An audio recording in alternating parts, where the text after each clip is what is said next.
Mifa production jabarani filɛbagaw an ka foli bɛ se aw bɛɛ ma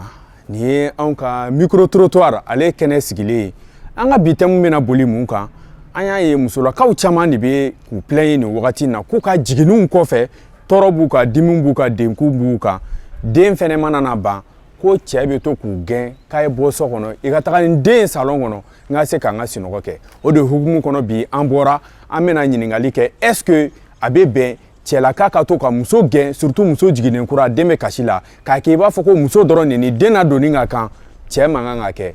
an sera maa dɔw ma k'olu ɲininka o hakilina na cɛlamɔgɔw olu ye fɛn min sɔrɔ k'a fɔ an k'o lamɛn.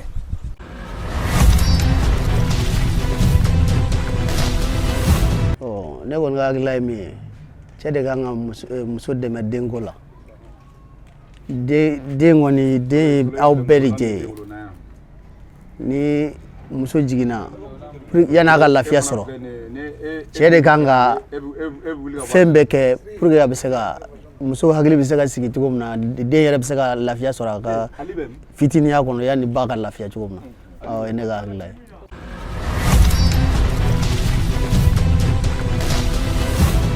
Ne yɛrɛ kɔni bolo cɛw kɔni kan ka muso dɛmɛ denko fanfɛla la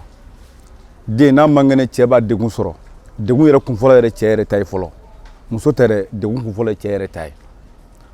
k'a fɔ ko den man kɛnɛ ou den bɛ kasi la k'e bɛ den n'a ba gɛn u ka taa salon na c'est pas normal e yɛrɛ kan k'a dɛmɛ k'a nɛgɛ ni min b'a la k'o si dɔn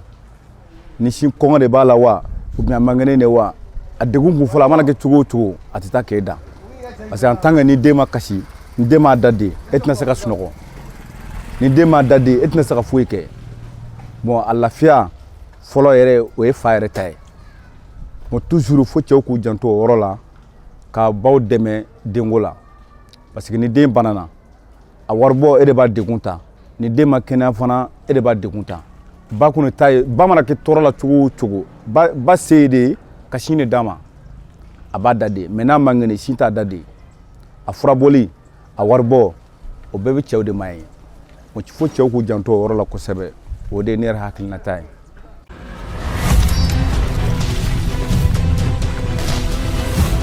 An ka baara ye biɲɛ feere de i ye thème min fɔ k'a fɔ ni den bɛ kasi la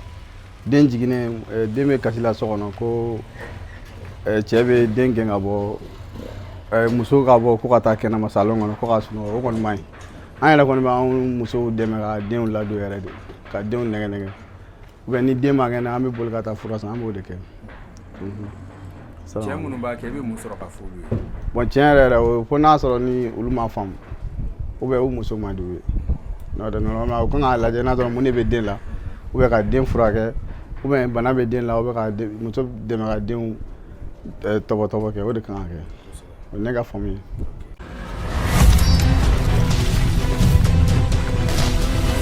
Bon a bɛ ka ɲininkali kɛ fɛn min kan ni o ye cɛ ani muso ni ɲɔgɔn cɛ ko ye denw ta fanfɛla la ko ni muso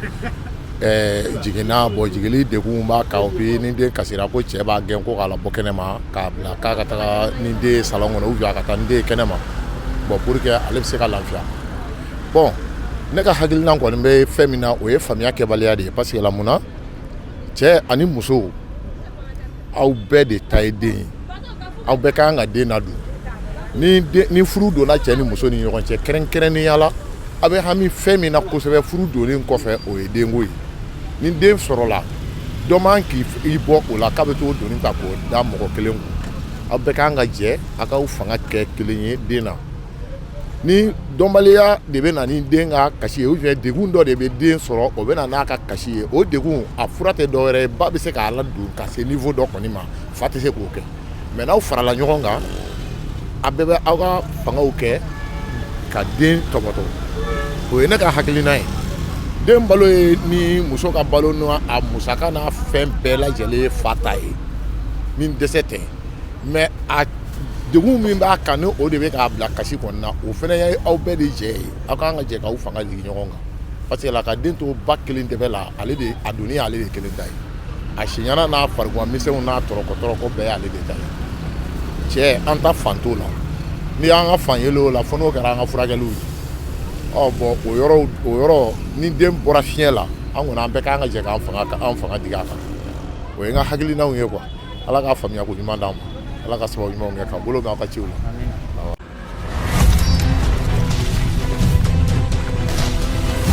o tɛmɛnen kɔ cɛlamɔgɔw tɛmɛnen kɔ an n'an balimamusow fɛnɛ caman ye ɲɔgɔn sɔrɔ an ye minnu ɲininka u hakilina na aw filɛ nin jiginni kɔfɛ dimi b'aw kan ni den kasira ko cɛ fɛnɛ bɛ aw gɛn a tɔɔrɔ n'a degun a bɛ mun de s'aw ma musolakaw fɛnɛ ye fɛn min sɔrɔ ka fɔ la an ka togo fɛnɛ lajɛ.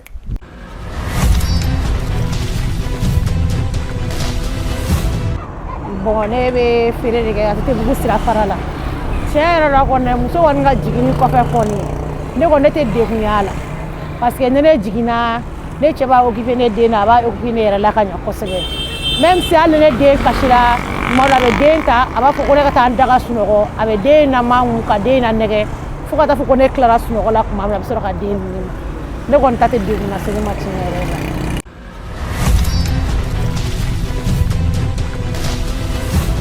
Cɛw bɛ min kɛ musow la kosɛbɛ tɛ cɛ bɛ kan den na cogo min na muso fɛnɛ ka kan na ten tɔ ni muso jiginna cɛ kan k'i janto muso la muso fɛnɛ kan k'a janto cɛ la o fɛnɛ fila bɛɛ ye kelen.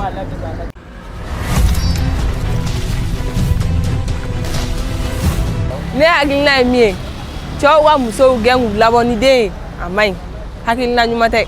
n'i y'a mɛn den aw fila bɛɛ ta don a kelen m'a sɔrɔ n'a kasira a bɛ jɛ k'a nɛgɛ nɛgɛ.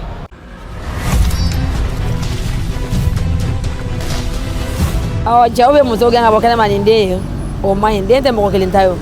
a bɛ kɛ fɛn min ye mɔgɔ si tɛ dɔ fɔ ala yɛrɛ mais n'a bilenna aw bɛ muso gɛn ka bɔ kɛnɛma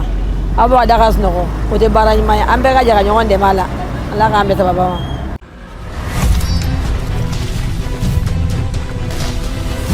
Ne kɔni bɛ mun fɔ cɛw ɲɛna u bɛ to ka mun kɛ denw na u k'a dabila quoi denbatigi kɔni i ka kan k'a dɛmɛ de aw bɛ den entretien kɛ ɲɔgɔn fɛ muso kelen tɛ se ka den entretien kɛ bɛɛ de ka kan ka jɛ k'a kɛ den bɛ kɛ mun ye mɔgɔ si t'a dɔn i y'a ye den fili sununkun tɛ yen an k'an cɛsiri den fitinin de ye an ka to k'a ladon o de ka ɲi nɔ.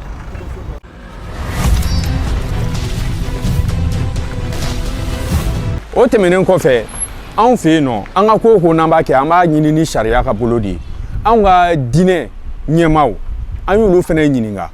cɛlaka ale ka musolaka dɛmɛ den na donni na kɛrɛnkɛrɛnnenya la muso jiginnen kura dimi b'a kan degun b'a kan tɔɔrɔ b'a kan diinɛ ye mun de fɔ o la cɛ kan ka to ka muso dɛmɛ den na donni na cɛ minnu bɛ musow gɛn diinɛ ye mun de fɔ a la an sera karamɔgɔ dɔ ma ale ye fɛn min sɔrɔ ka fɔ an ka jɛ k'o lamɛn.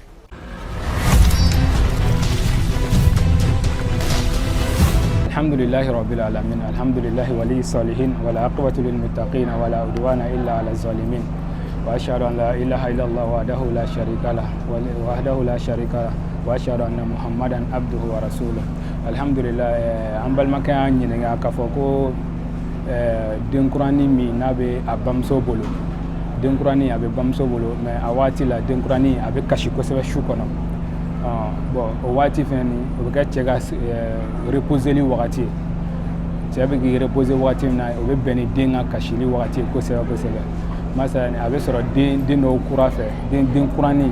a ka n'a dalen ni a donna n'an donna su kɔnɔ dɔrɔn a ka ca la ale bɛ su bɛɛ lajɛlen kɛ kasi la ka tile bɛɛ lajɛlen kɛ a bɛ sunɔgɔ la bon ni o kisa ka fasugu nana mɔgɔ min na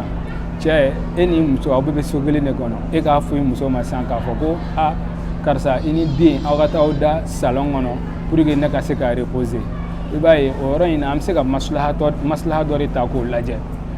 parce que o pratiquer yen yɔrɔ la ne y'a fɔ dɔrɔn k'an b'a fɔ ko masalan diinɛ ni cɛ ni muso an bɛɛ lajɛlen kan ka jɛ de ka den éduquer o ye tiɲɛ ye den kan ka éduquer ka den tɔbɔtɔ ka den ladon o ye tiɲɛ ye mais nin yɔrɔ in na i bɛ maslaha dɔ de la i b'a ye cɛ bɛ temps min kɛ so kɔnɔ o ye temps dan sigilen de o ye wagati dan sigilen de i b'a ye cɛ bɛ na su wa a bɛ bɔ sɔgɔma joona fɛ bon o temps nin kɔnɔ ale b'o reposeli de kɛ bon muso dun a ka ca la ale bɛ so kɔnɔ ye sanga ani waati bɛɛ lajɛlen na tile journée k'o fara su journée kan sisan an ka ye cogo la an b'a faamu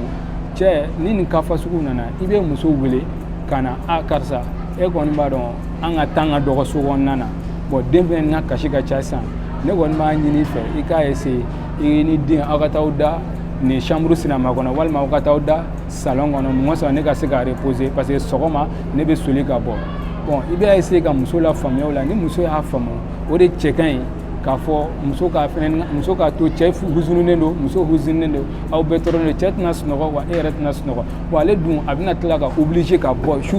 sɔgɔma fɛnɛ ni ka taa baarayɔrɔ de la bon o bɔli fɛnɛ ka taa baarayɔrɔ la a dɔw la yɛrɛ a bɛ t'i sigi baarayɔrɔ la a bɛ taa sunɔgɔ kɛ o tɛ fɛn cɛ ɲuman ye bon ni muso de sera k'a faamu ka muso la faamuya n'a ye a ka taa da salon kɔnɔ ni muso y'i da salon kɔnɔ sisan o la ale bɛ se k'a reposer n'a y'a reposer alhamdulillah sɔgɔma a bɛ bɔ a bɛ taa ka baarayɔrɔ la a lafiyalen wa a dɔw la ani fura yɛrɛ bɛ don a dɔw la fɛn min bɛ ka kɛ sababu ye ka den bila kasi la a bɛ na n'o sababu ye inshallah yarabi ala k'a faamu d'an ma ala ka dɔnni nafama ala k'o di ani lamɛnnikɛla bɛɛ lajɛlikɛla bɛɛ lajɛlen ma ala k'an kisi sɛtana dɔnni ma ala k'an kisi sɛtana dɔnni ma ala k'an jidi rabbana atina fid dunya hasanatan wa fil akhirati hasanatan wa qina azaban nar ربنا لا تزغ قلوبنا بعد إذ هديتنا وهب لنا من لدنك رحمة إنك أنت الوهاب وصل سبحان ربك رب العزة عما يصفون والصلاة والسلام على جميع الأنبياء والمرسلين والحمد لله رب العالمين.